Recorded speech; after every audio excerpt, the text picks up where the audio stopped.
But let's go through those front pages now. Now, let's start with the Sunday Telegraph.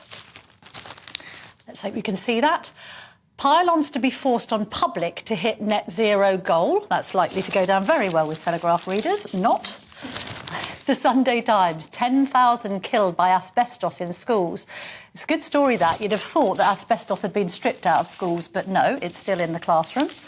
The Observer goes with revealed how water giants recruit top staff from regulator. Nice work if you can get it.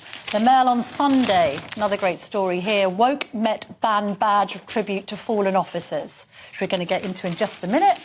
The Sunday Express, Rwanda scheme foiled by 1.5 billion of your money. This is about charities that are helping to stop people from stopping illegal migrants coming in, getting loads of our taxpayers' cash. Sunday Mirror, suspect number 6 was there. This is an interview with Dwayne Brooks, who is the best friend of Stephen Lawrence, talking about the fact that Matthew Wright was there and the police didn't do anything about it. And the Sun on Sunday, interesting little development in the Zach Goldsmith story. Zach back to love split Ellie. Zach Goldsmith apparently getting close to Ellie Goulding, would you believe it?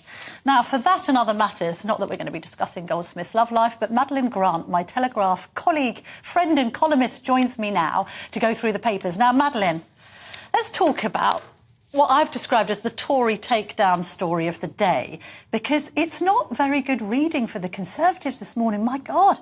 Telegraph front page by our colleague Ed Malnick.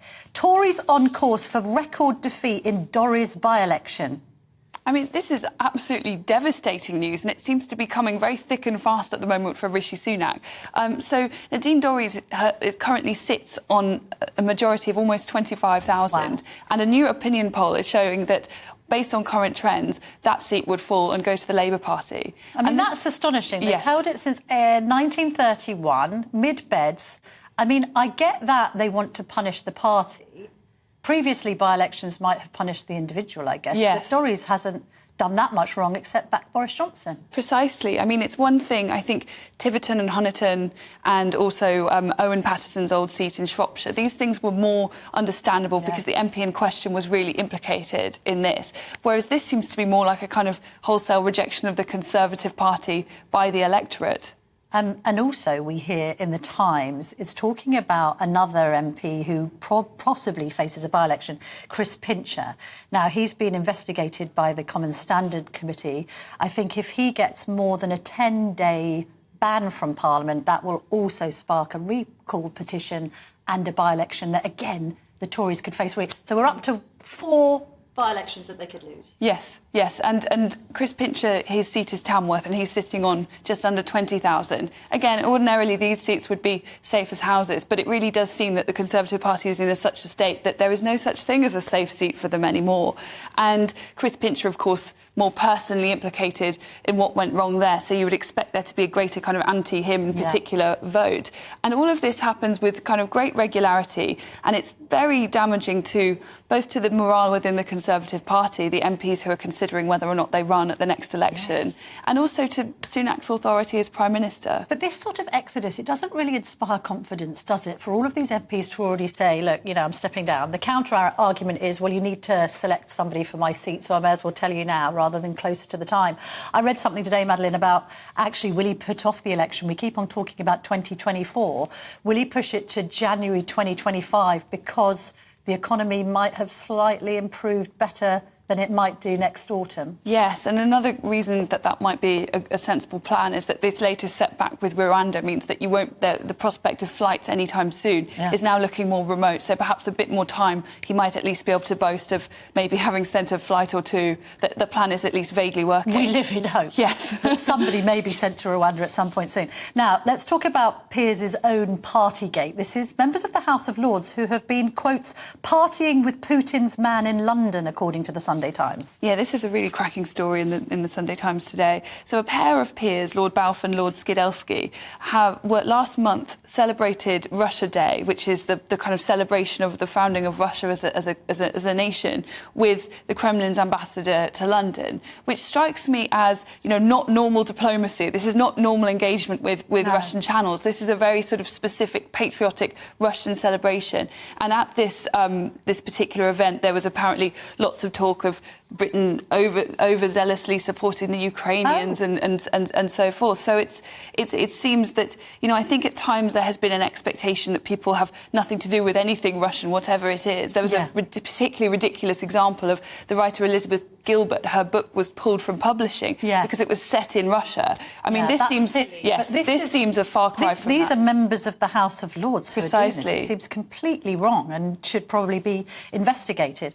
Another story that's on the Mail on Sunday front page, this woke Met Band badge tribute to fallen officers. So what they do is they wear this badge, which is to commemorate those who have been killed in the line of duty. I think it's like a blue Union Jack, is that right? Yes, exactly. And who's complaining about this, Madeline? Well, the police have been told not to wear the thin blue line, it's called, when they police the Pride marches, for fear that it might, you know, prove offensive for LGBT people. Why? And I don't know exactly who's demanding this. I can't see in what way that would be. This is weird. It's to suggest that LGBT people don't want to commemorate fallen police. Why wouldn't they want to do that? Why? I know. This is it's a hyper offence taking. It's taking offence on behalf of someone who hasn't even demanded it at all. Yes. You do wonder when these stories happen, who actually complained? Oh, it was one person in Wigan. Yeah.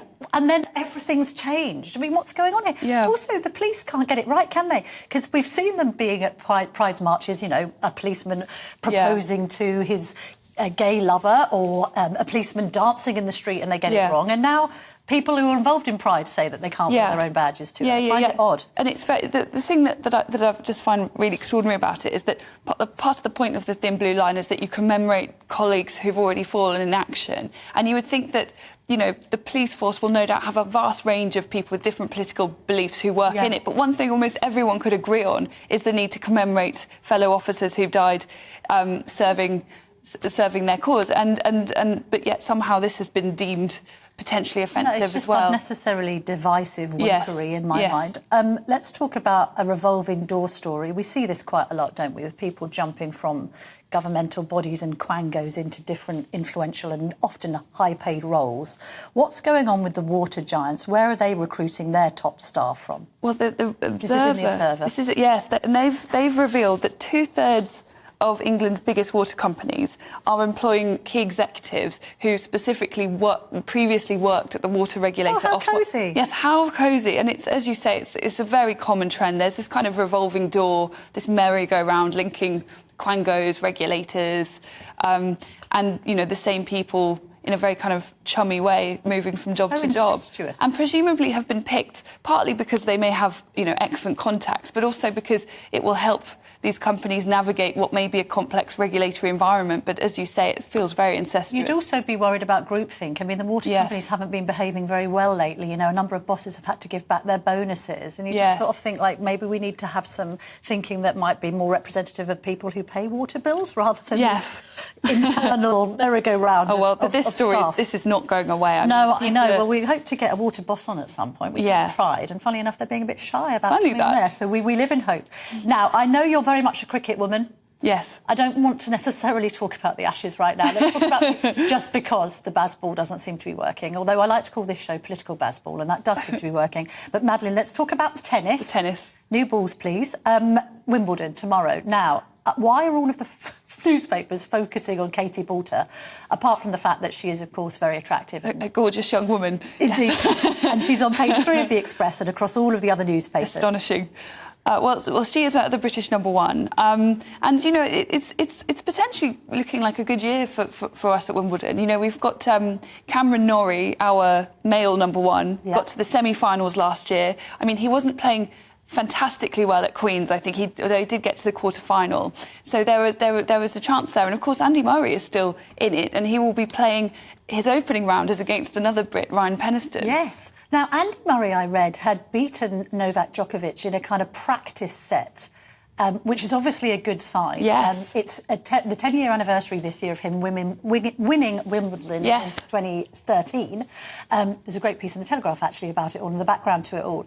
I mean, are we holding on for dear life to Andy Murray with his bionic hip, and actually it's very, very hard for him to kind of recapture the glory of 10 years ago. Well, this has been, I mean, this is the story of tennis. The last time that someone who was not Nadal, Federer, Djokovic or Murray won Wimbledon was 2002, Leighton Hewitt. Can you believe that? Yeah, gosh. And I think this is potentially what with Alvarez, the fantastic up-and-coming Spanish player who won Queens. He won Queens. I mean, it does feel like this may be the time that the baton is being passed. But Andy Murray is still the only person who's ever beaten Novak Djokovic in a Wimbledon final. Yeah, and you need to hold on to that for your life.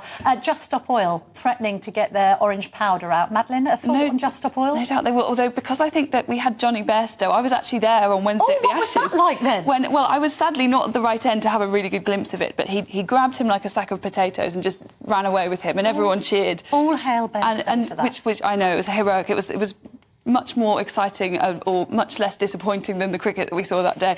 But with tennis, you wonder if there might be a bit more politeness and kind of it's a bit more of a sort of effete sort of game. I don't know. I think if they take to centre court, they'll be pelted with strawberries and cream. I think it depends who's on court. If it's Nick Kyrgios, I don't think they have much chance. We'd like to see him go up against the Just Stop Oilers. Madeline, thank you very much indeed for joining me this morning. It's been lovely to speak to you. Thank you, Camilla.